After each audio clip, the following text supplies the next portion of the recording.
Rehellisyys, hyvät tavat ja jokaisen ihmisen hyväksyntä, ettei erotella värin eikä minkään muunkaan puolesta. Ja sitten tämmöinen, että kaikkien kanssa voi olla ystävä ja leikkiä ja olla kaveri, että ei sanota, että mä en ton kanssa leiki. Että oppii hyväksymään toinen toisensa ja näkee, että siinä on jotain muutakin kuin mitä se näkyy silmillä.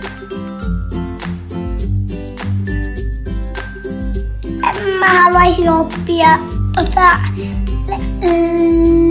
leikkimään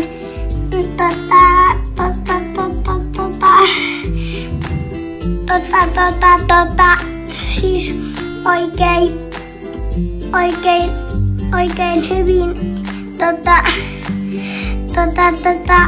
työmiestä.